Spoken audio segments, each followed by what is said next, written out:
As individuals who dedicate our lives to serving children, especially those who have experienced trauma, we understand the profound impact that our work can have. Mentoring, advocating, and supporting kids as they navigate life after adversity is deeply rewarding.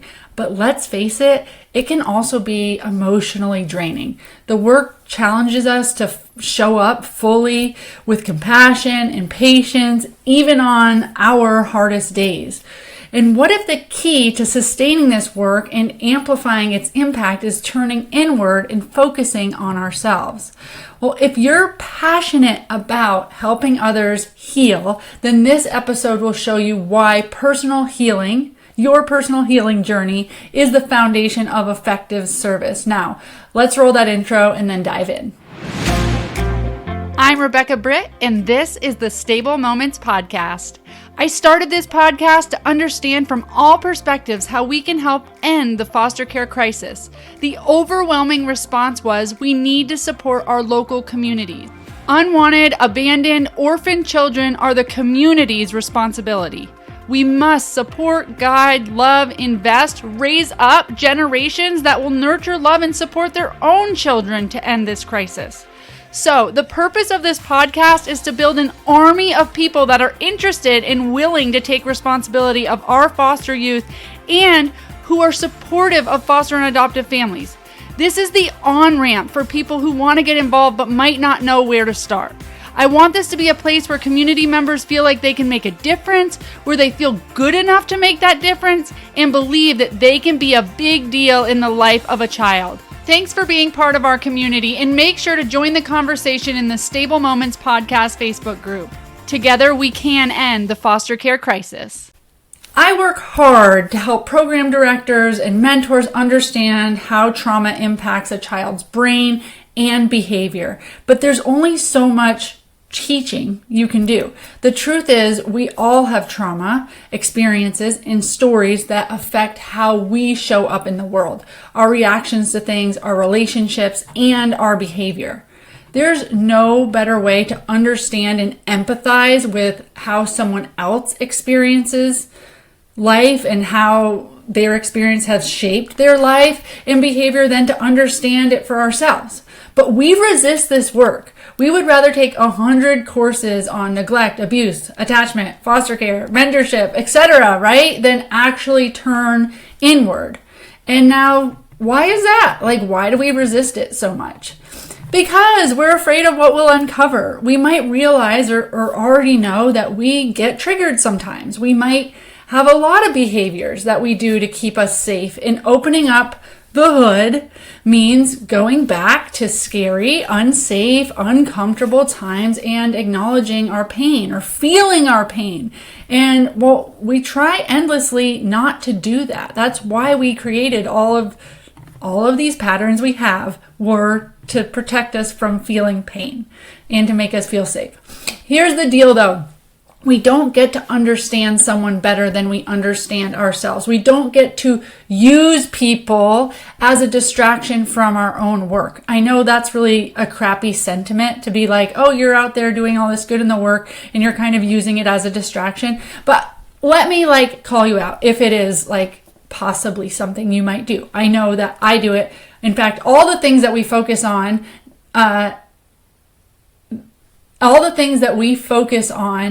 that distract us from doing our own work, that we're using them as distractions. I know that's a crappy sentiment, but as long as we are focused on other broken people, other people's problems, what's wrong in the world, etc., we keep ourselves from seeing what might need healing inside ourselves. And maybe you're like, okay, Rebecca, I know I've got a lot of things to work on. I have some trauma, some ways that I show up in the world that I don't like. But I don't know what doing the work looks like. How do I heal myself? Even if want to do that, it feels like a super tall order and I don't know how, right? And honestly, that's the question I set out to answer because I feel like I hear all of these people in this ethos saying, we need to do the work, we need to heal our trauma, you hear about inner child work, you hear about all this stuff, and it's it sounds nice, right? And it sounds like if I just did this, then I don't know, everything would be great. But what is doing this? And it's so scary to do it because you're on the journey by yourself. It's just you and your crap that you have to deal with. Nobody else understands what you've been through, not fully, not as you understand it. So for the past 15 years, I've been working on my trauma that caused super low self-worth, addiction, and me to show up in the world in a way that was really guarded and harsh and protective, but that hid my true, loving, full of light self, right? And I wanted her to be front and center. I wanted people to know the nice, kind me and not feel like I had all of these protections or not need all of these protections. And to get there, I've done a lot of inner child work, and it's helped me change my view of the world and how I show up to it from the inside out. I walk differently, I breathe differently, and I see the world as the most beautiful, beautiful light, rather through these kind of dark, sad, and helpless glasses that I used to wear. And I'm not saying that you've had as much trauma as me, or I'm not saying that you walk through the world with dark, scary glasses. But if you've ever been triggered by any situation, then I'm telling you, it's your experiences and your stories and your deep-rooted beliefs and possible trauma that has made you view that situation that way, right? We don't all react to the same situation in the same way. There are times when my husband reacts to something where I'm like, jeez. And there's times when I react to something where he's like, jeez. It feels not such a big deal to the other person. And why is that? Why don't we all just see it the same? Well, because my experience is different than his experience, and I'm applying all of that possible past trauma, stories, what I believe in, to that scenario. Okay? So regardless if you have a really positive outlook on life, or you have a negative outlook on life, or you just are a normal person that tries to be positive but honestly reacts sometimes in a crappy way, or a way that you don't feel like is aligned with your true self, then doing this work is for you. Because if there's ever a time that you show up in the world where you're like, that wasn't the best version of myself, which even after all these years of working on my own trauma, still there. I'm still a human. So they're just opportunities. In fact, I don't even really want to change myself anymore. There's not really things that I really want to let go of, but I want to be kind to myself, and I want to know more about why I do the things I do, and not judge myself, and give myself a break, and believe that I'm enough in all of the things that we need to believe. But usually our stories, for some reason, we can't believe that. That can't be real for us. But if it's real for somebody else, it shows you that it's possible. So that's work that you need to do. Now, I know that this is the work that is the true key to really showing up for others. Okay? So that's why I'm talking about this the most, is because we are people that want to show up for others. And we would really just rather show up for others, right? Than deal with our own trauma. We would just, that makes us feel good. And I'm sure it's part of your true essence to show up for others. But you can't expect from others what you are not willing to do yourself. So this is the key to showing up for others fully, and to ultimately live that life of fulfillment and purpose. If there's any part or any time in your life where you go man, I serve a lot of people. I show up for others. I put myself last. And it doesn't, I still don't feel fulfilled. Or sometimes I wonder, what's the point? Or when's it my turn? Or some of these things maybe you've felt. I know that I have. So what you want to be living is in a life that you feel truly aligned with your highest self, the self that God meant you to be. And also you want to, what do we all want to feel? We want to feel love. We want to feel seen. We want to feel heard. We want a sense of belonging. We want fulfillment. meaning and purpose, okay? And you get there by going deep in and seeing how am I showing up the world, why, and healing that. And to be seen and heard as our true, beautiful selves, this is the work we need to do.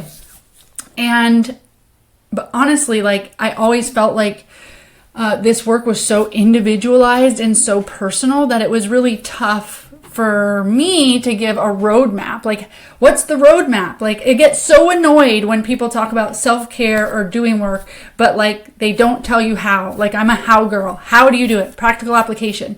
But even while I did all this work and while I had amazing results and I really was able to change my world from the inside out, I was like, I don't know if I could give practical steps to people because it's so personal. It's so individualized. It's so different it's like, there's not one size blanket fits all. So how do you give people practical steps? But I have figured out how to give the practical steps in bite-sized, easy, super, anybody could do it chunks so that you can start this journey. Firstly, I believe that you don't need anyone else to heal. Like, yes, if you want to go to therapy, go to therapy. I personally, and I'll give a shout out to Elizabeth Devereaux from Peace on Earth Inc. I'll drop her in the show notes.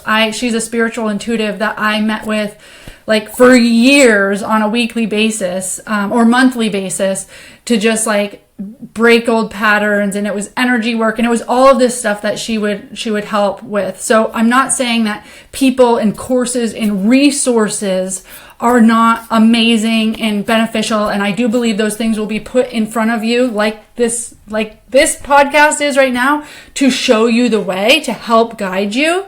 But at the end of the day, all you need is you. This is a you to you conversation, and it's one that you've been ignoring for too long.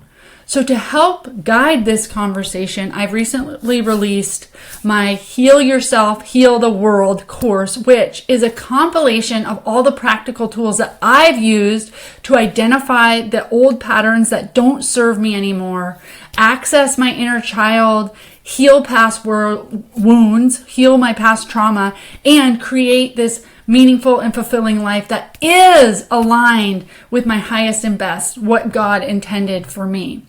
This course is bite-sized lessons allowing you to learn concepts, then go try them in the wild.